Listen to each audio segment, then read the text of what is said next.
Good afternoon, everyone, and welcome to Let's Talk for November 2022. My name is George Ferrari, and I serve as CEO of your Community Foundation. We're joined by a number of Community Foundation staff here as well. Gloria Kwaku is their Chief Inclusion and Community Engagement Officer who produces these events for us. And very excited that you've made time to be here today with the good folks from the Child Development Council. We've done this monthly since the pandemic has started. We have archived previous Let's Talks on our website with videos and PowerPoint information available for you to take a look at as you'd like. Encourage you to think about our next Let's Talk as well, which is coming up on December 13th, and that'll be with Christy Thornton, who is the CEO of the YMCA. As you have questions or comments, you can put them in the chat box. But for today, we have Katie Canino and Malinda Rees from the Child Development Council. We're going to be talking with us about healthy development of children and families. So we'll turn it over to the good folks from the Child Development Council. Thank you all for making time to be with us. And thank you, Malinda and Katie, for leading our conversation and presentation today. Good morning. Thanks for having us. George, thanks for calling me Katie. Only my family calls me Katie, so no worries. I'm sorry. I hope that was No, okay. that's okay. I'm just not used to hearing it in the professional setting. No worries.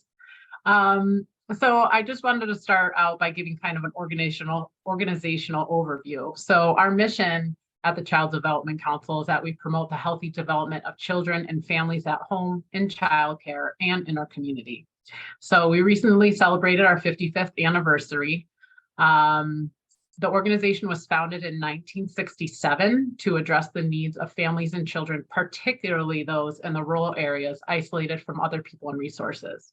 So beginning with a focus on building childcare, then expanding to add child development, mental health specialists, and infant outreach in the early 80s. Fast forward to today, we offer these services and more and continue to evolve to meet the needs of the community while staying true to the heart of our mission. So I'm going to share the CCR&R side, and then Malinda, who's our director of the Family Support Specialist, will share the other side. So CCR&R stands for Child Care Resource and Referral. So we have an amazing team of child care specialists who are a resource hub for families, child care professionals, and the communities we serve. So the current issues affecting our community in childcare is the lack thereof. We are in a childcare desert. There's only one childcare facility that offers non-traditional hours. We lack childcare in the areas that it needed the most, low wages for early childcare professionals, and staffing shortages. So the fact is we need policies and systems in place that lift early childcare professionals higher in terms of pay and treat them as professionals, while also prioritizing children's ages 0 to 3. Ages 0 to 3 are the most important developmental years, and it builds the foundation for the rest of their life. When caregivers have access to high quality, affordable childcare, they can rest knowing that their child is developing in a nurturing environment while they are at work. So we really need universal childcare in order for everyone to have access to it and systemic change. So with that being said, in childcare, there's several modalities of care. There's informal care. That's like your friend, family, or neighbor watching your child, and that family receives childcare assistance. There's home-based care, family daycare, and group family daycare centers, and then school-age programs. So here's how we achieve our mission through these services. We support all of these modalities of childcare. We are a resource and referral hub. So if you need childcare, you can call our organization and we refer you to providers who have openings. We provide financial assistance. We distribute grant money. Those are grants that we've written and or federal care relief funding. We also direct families to Department of Social Services to if they're eligible for child care assistance, and then whoever they find as the provider enrolls with our program. We also have what's called CACFP, and that's where providers are reimbursed for the healthy food that they serve. Another service we provide is training. We educate and support through the licensing requirements. So we here at the organization, we register family daycare providers and school age programs, but we support all modalities. We also enroll the informal care providers. We have a quality rating and improvement standard. So we have a child care specialist who will go into a provider's home or daycare center. They'll look at the space, they'll look at the toys, the resources, the books, and we have a grant that can help them get a higher rate quality star rating so that they can improve their space. We also provide, we have an infant toddler specialist and grant specialist as well. We also provide a ton of technical assistance. So we go on site and give virtual advice. We create customized support to help sustain and grow businesses. So all that being said, I want to go over a couple of recent projects that we have. So we just hired about 6 months ago a child care specialist who is doing a pilot project for our child care centers in Tompkins County. It's called Ensuring Equity and Inclusion in Childcare. And the child care specialist will go into the centers, and the center director has a self-assessment based on diversity, equity, inclusion, and belonging within their classrooms and their organization or their program as a whole. So this specialist will go and observe. There's some trainings provided, and at the end, they create a toolkit of resources through some grant funding to give them resources to meet their goals. Building access to childcare is also, I think we've been doing this grant for about a year, but we offer new provider info sessions. So these are brand new providers. So if you know someone who's interested in becoming a childcare professional and helping us fill those childcare slots, have them call us. So far, we have one brand new family daycare program, and we're working on 3 others through the application process. So what does this mean? It means more slots in our county. We're also working with Harry Smith at Black Hands Universal. He has developed this great model where he's getting grant funding to build homes, and the women who will move into these homes, it will be rent to own. So they will soon own, they will, over a period of time, they will own those homes, which builds generational wealth. And it's also creating, these are women who have gone through their CDA certification to become a child care provider. So they will also run their business out of that home. So not only are they building that generational wealth, they're creating the child care slots in the areas that need it the most. And then we also have an advocacy portion. So we have monthly roundtable events for all of our modalities of care. And this is a time where they can come share their challenges, their ideas, network, and learn from each other. We also promote interagency collaboration to help make childcare equitable, accessible, and affordable to all who need it.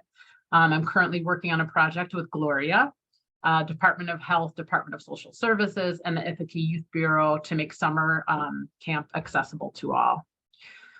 And most importantly, we support and hear the voices of the actual childcare professionals who are our voters. So make sure you get out there and vote today.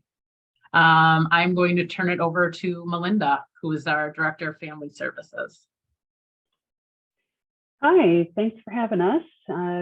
So happy to be here to be able to share with you a little bit about what we do in family services at the Child Development Council. So our program is a home visiting program. So all of our programs are in family services, and they are free, confidential, and child-centered programs that serve the families of both Tompkins and Cortland Counties and their young children.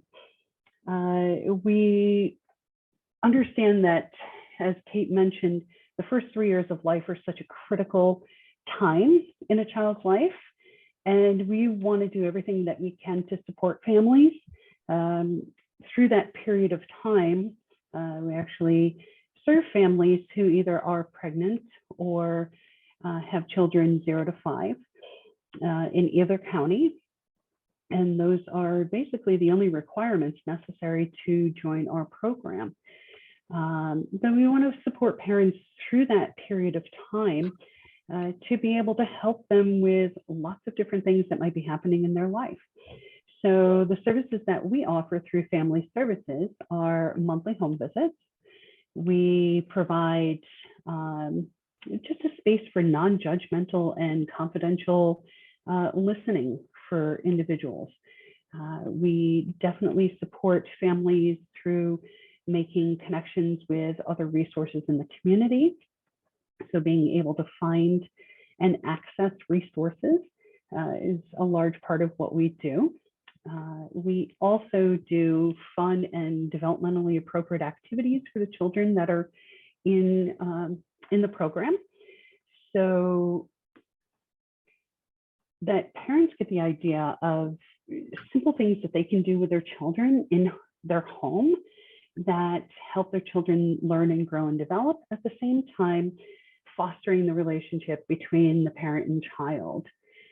We also do developmental screenings with all of our children that families are enrolled in our program. This helps us to help families know where their child is developmentally, and if there's a concern, we can help them to address it. So sometimes that might mean that we work on a particular skill set with the parent and child over time and kind of monitor how the child is doing.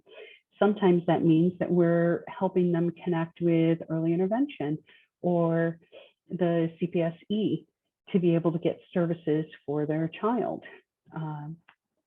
We also work with families on things like goal setting. What do they want for the future? And helping them to achieve those goals. We offer information about education, about employment. We guide families through pretty much whatever it is that they're experiencing and help them make those connections. We also provide connections to our CCR&R section of our agency when parents need childcare. We also offer a couple of different things as well, including we have a lactation consultant on staff who can answer questions, who can do a full-on consultation with someone who needs some support in that area. We also have a postpartum support group that anybody in the community can be a part of. So no need, you don't necessarily need to be a part of our programming in order to make use of that service.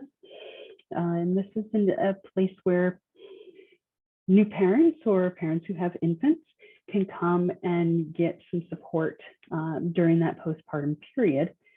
We also offer a warm line, which is, we have people on staff that can answer child development questions. And so anyone in the community can call if they've got a question or a concern, or maybe need to know what resources are out there in the community. We can provide that information and that support to them. Some of the relevant issues that we've been seeing, and by the way, these are not new issues. These are things that have been around pre-pandemic, but the pandemic really highlighted some of these for us. And those include families being able to find affordable and safe housing, food insecurity, lack of transportation to get where they need to go, and as Kate mentioned, lack of childcare. So these are pretty big issues that we continue to work on with the families that are enrolled in our programs, and connect them with the community resources that are available. Something exciting that we had recently and will continue to do is a parenting class called Welcome Little One.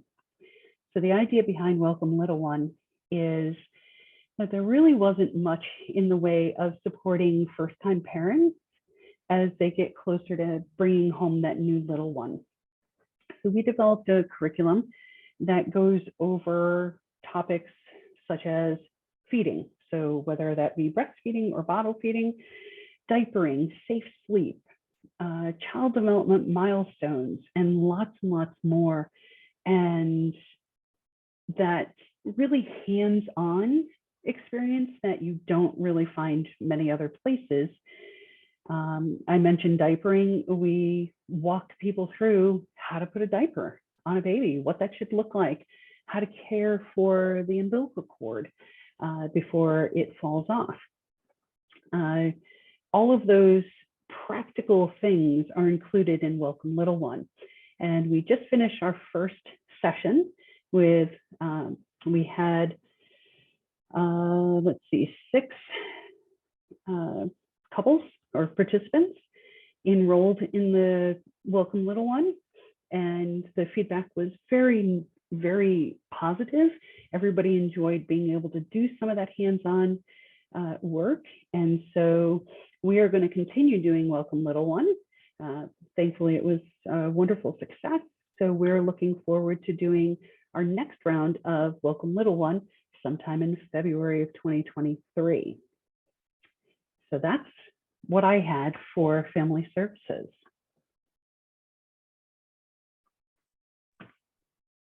Thank you so much. There's so much going on. How do people basically get to know about what you do? Can people self-referral? Are people sharing information in other informal social networks? Or how do people know about what you do? And what's the easiest way to access how you do what you do? So the easiest way is to go to our website. We also have an Instagram page, Facebook, where also we put our that listserv. We also put events and things like that on the listserv. So yeah, that's the best way to contact us. Yep. The listserv is the Human Service Coalition listserv, Yes. available from their website. You don't have to be working in the field to be part of that listserv. Anyone can be part of it. There's a lot of information, shared resources that are learned about through that. So I want to encourage people to put questions you have in the chat. There might be some additional questions from Community Foundation staff. Gloria, I'm not sure whether you have them. We're also joined by Janet Hansel, Amy Levere, and Nancy Masici, are all Community Foundation staff. One of the things I heard recently was in terms of school-age children about the delays and regression of certain academic and social behavioral skills that the pandemic has caused. I heard a superintendent of local school district talk about being very happy that students are back in the building, but very noticeable loss of reading, math, and even social skills getting along with each other. What are you seeing in your work, and how do you support families who may be experiencing or seeing that in their own children?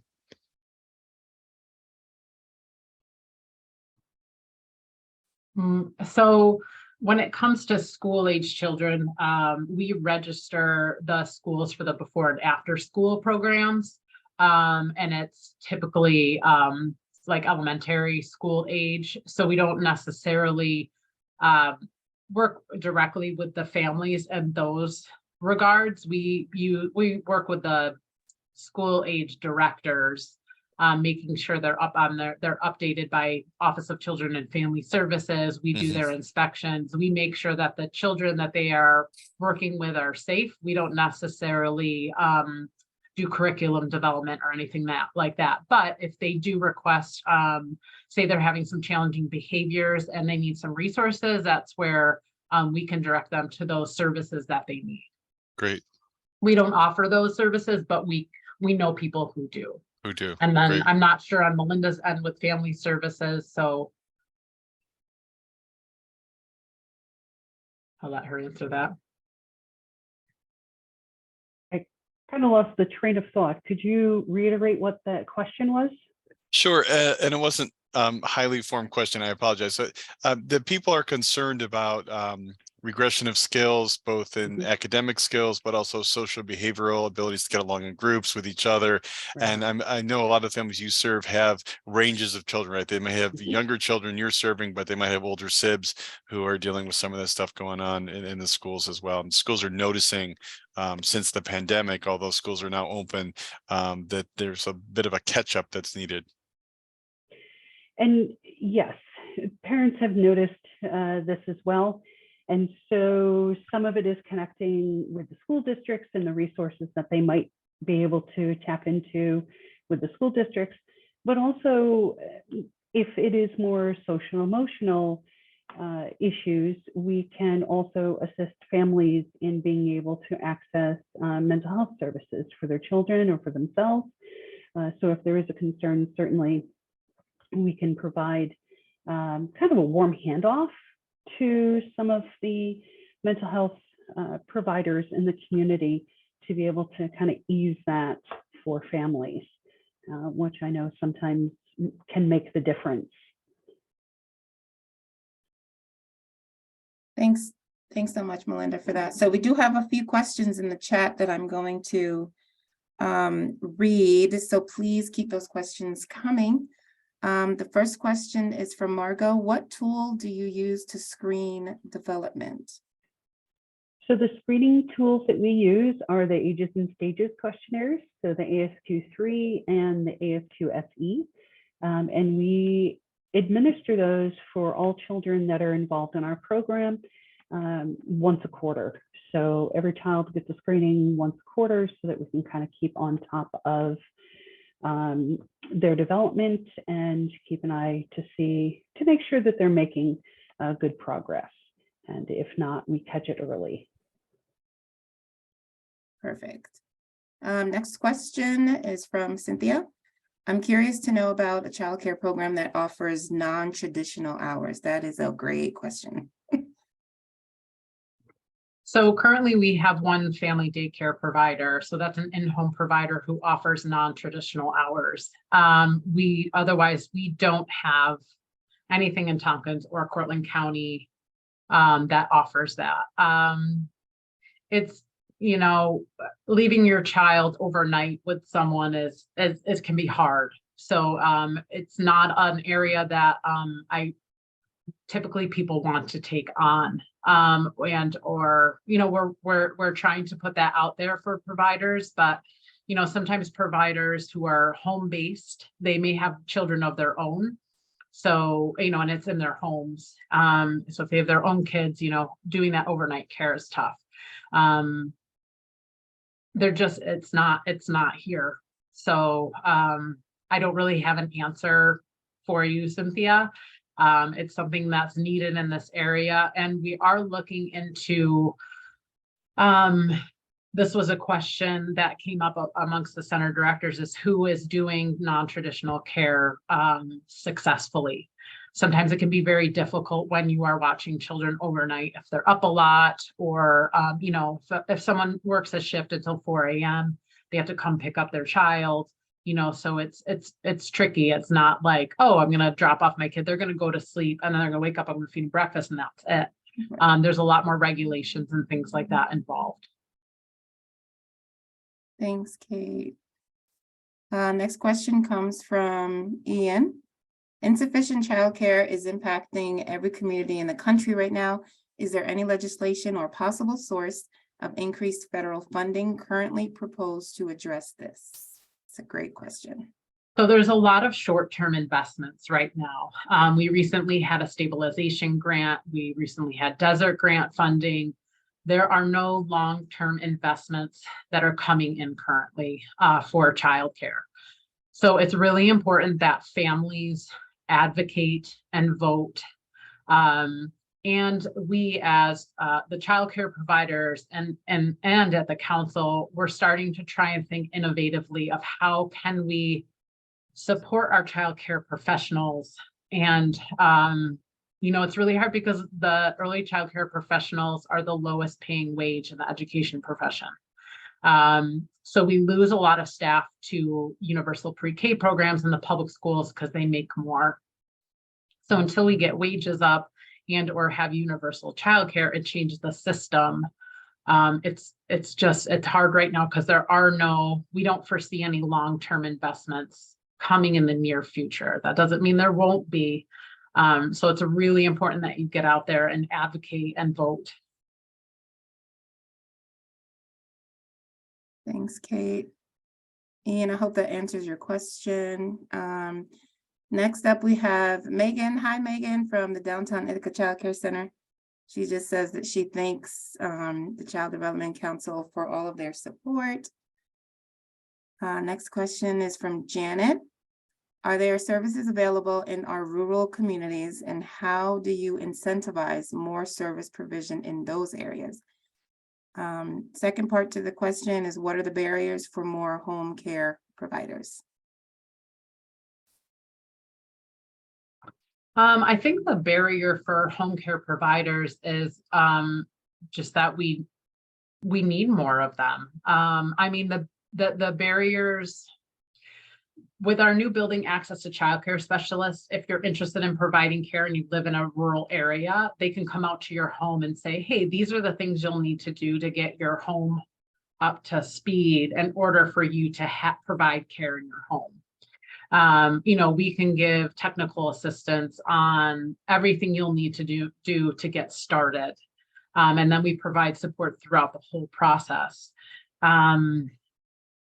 You know, the barriers are that some people don't want to use their home. They don't want to watch other children in their home. So I think what it really comes down to is pay. You know, if you're gonna become a family daycare provider, you have to really work on the business side of it. So there's a lot of providers out there who are really good at watching children, but when it comes to running their own business, they haven't been trained to do that. So we do have a core business training here that we're offering. And there's also some great childcare management software that's come out where a provider can do their attendance, auto pay for families. They can put everything into software so that it eliminates a ton of the paperwork that comes along with having your own daycare business. So those are some things that we're starting to promote and tell these new providers and our current providers is to look into some childcare management software. And it also helps with budgeting and really seeing like the scope of how much they're making or how much they're losing. Nice. Okay.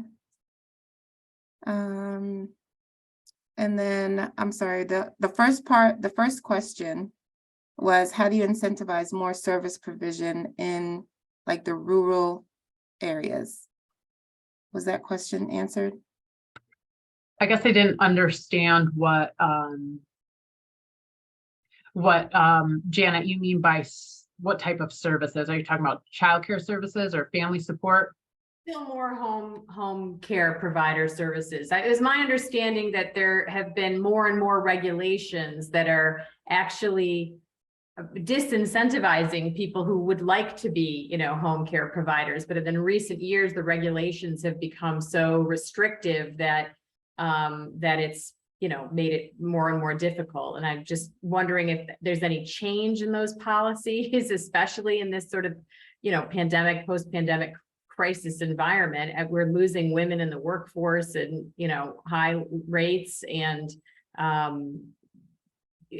just curious if there's any ways that are being discovered to incentivize, you know, home care providers. So that is what we are working on with the building access to childcare. Unfortunately, we don't have any, we can't change the policies or regulations. So Office of Children and Family Services, they make all the policies and regulations. We're kind of the middleman. We have to make sure that our providers are updated and are following those procedures. So we do give a lot of technical assistance. So yes, there are a lot of regulations, but our enrollment agents work really hard with their providers to make them more accessible and easier to understand, as well as help them like organize their paperwork so that it doesn't seem overwhelming. You know, we're trying to find funding for like a business to start up the business. That's usually a barrier too, is, you know, I have to fix part of my house. It's going to cost me $1,000. I don't have that right now. So those startup costs, you know, like starting any business, it can be tough to get those startup costs. That's what this desert grant funding was supposed to be, but it didn't pan out that way.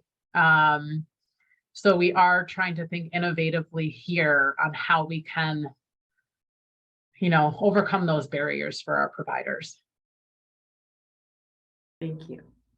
Thanks, Kate. So right now it's 12:30, and I'd like to invite anyone who needs to get off of the call. Feel free to hop off. The program piece of it is done. We're just going to continue with our questions until about 12:45 or until you all run out of questions. So feel free to hop off if you need to. Next question comes from Margot. Are there any initiatives to recruit and support childcare providers for children with special needs? Currently, I can't say that so right now we're recruiting and childcare providers, and not necessarily not doing with it children with special needs.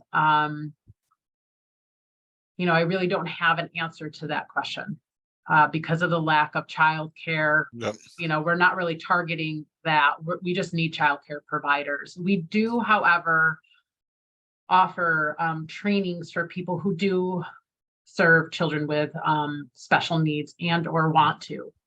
You know, we have an infant toddler specialist. We also have an infant, so there's a lot of acronyms in this, infant toddler mental health consultants as well that we have access to.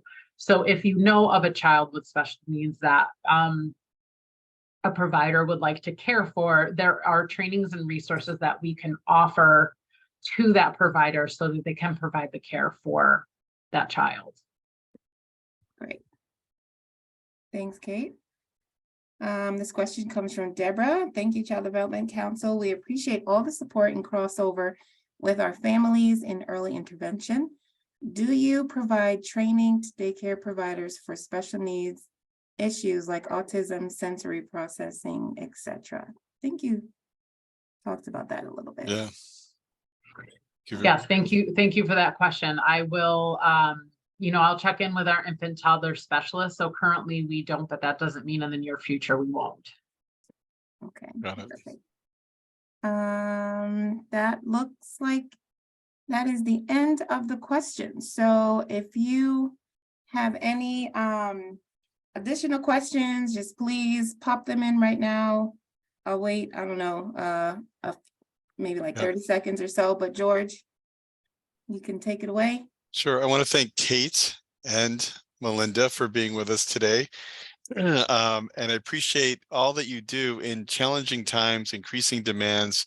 The health of families and young children are a real marker of the health of our communities, and the supports that are needed just are not available and plentiful enough supply to meet the demand. That's why we're in a desert, and we have to all figure that all out together. So I think the Child Development Council has for many, many, many years has been an incredible partner, resource, and collaborator.